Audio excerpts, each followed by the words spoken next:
प्यारे बच्चों, राधे राधे राधे राधे। कैसे हैं आप सब? अच्छे हैं? मैं Ashok Mishra learning with Radhe Radhe YouTube channel में आपका हार्दिक स्वागत करता हूं।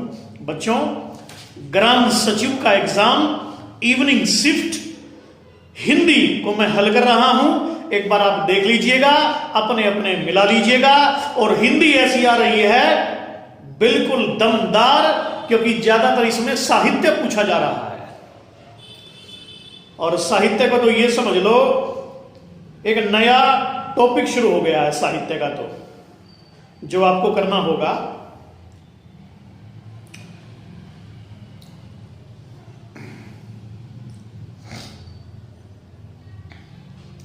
तो देखो बेटे, इसमें सबसे पहला जो क्वेश्चन है वो है निम्नलिखित में से प्रवासी साहित्यकार इनमें से कौन सा है?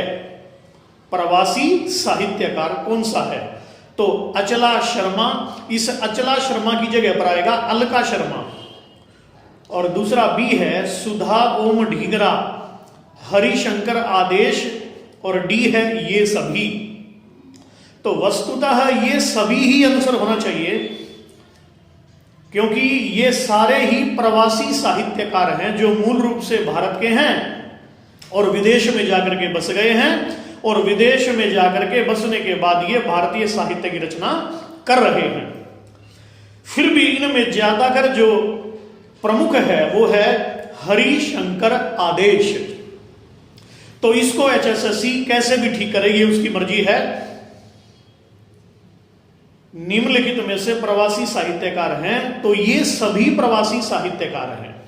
ठीक है बेटे?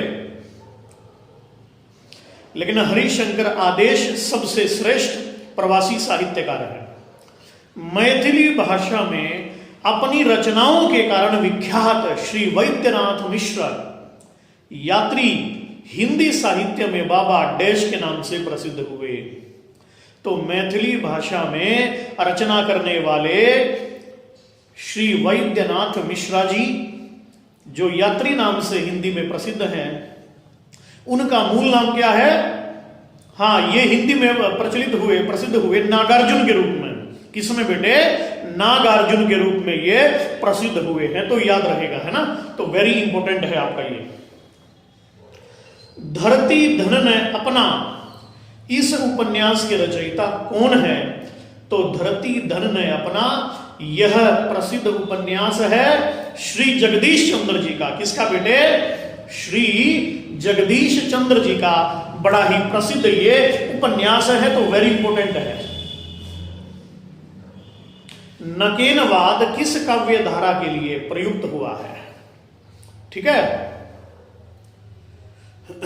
ये प्रयोगवादी काव्य धारा के लिए प्रचलित हुआ है। तो नकेनवाद प्रयोगवाद का ही दूसरा नाम कहा जा सकता है।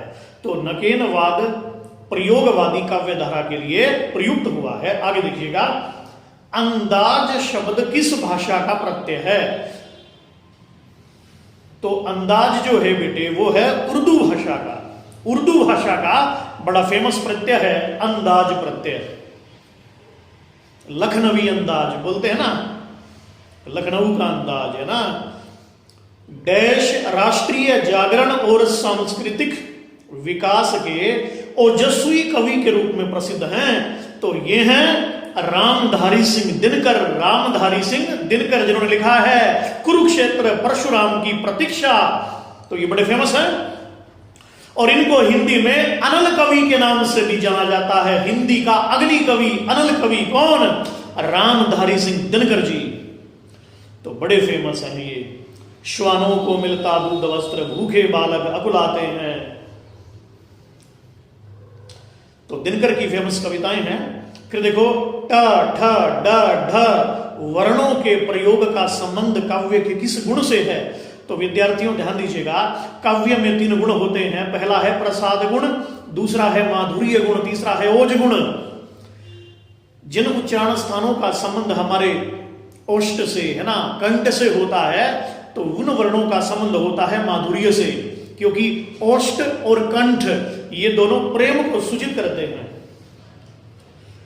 तो ये श्रृंगारस में मिलता है, माधुर्य गुण में मिलेगा। लेकिन ट ढ ढ ढ ये मिलेंगे ओज गुण में, ओज माने वीरता में। हा? जैसे रावण बोलता है ना, जटाटवी गलज्जला प्रवाह पावितस्थले गले वलंब्यताम भुजंगतुंग मालिकाम डमट डमट डमट डमन निनाद वड्डमर वयम चकार चंड तांडवम तनोतु न शिव शिवम। तो जो ये टा ठा डा डा है, ये ओजता के लिए प्रयुक्त होते हैं, वीरता के लिए। तो ट ठ ड वर्णों का प्रयोग काव्य के ओजत्व को बढ़ाने के लिए किया जाता है। तो इसका राइट आंसर है ए, यानी कि ओज गुण। बोधाकृत विरह वारीश किस प्रकार की रचनाएं हैं? ये जो बोधा है ये रीति मुक्त काव्य धारा में आते हैं। हिंदी साहित्य में रीति मुक्त काव्य धारा जिन्होंने लिखा है विरह वारीश और इश्क नामा, ठीक है। तो ये इनका जो है बेटे मुक्तक काव्य है और बड़ा ही अद्भुत मुक्तक काव्य इन्होंने लिखा है। बोधाकृत विरह वारीश मुक्तक रचना है, ये मुक्तक काव्य है। तो प्रिय विद्यार्थियों, इस वीडियो को ज्यादा से ज्यादा शेयर करिए जिससे सभी बच्चों के पास ये पहुंचे और वे आगे आगामी जो परीक्षाएं होंगी उसमें साहित्य के प्रश्न पक्का पूछे जा सकते हैं, निसंदेह पूछे जाएंगे। तो व्याकरण के साथ साथ हमें साहित्य की भी रचना की तैयारी करनी है और साहित्य को भी अच्छे से आप एक विषय समझ करके इंपोर्टेंट आप स्टडी करिएगा। और इन्हीं शुभकामनाओं के साथ मैं विदा लेता हूं। राधे।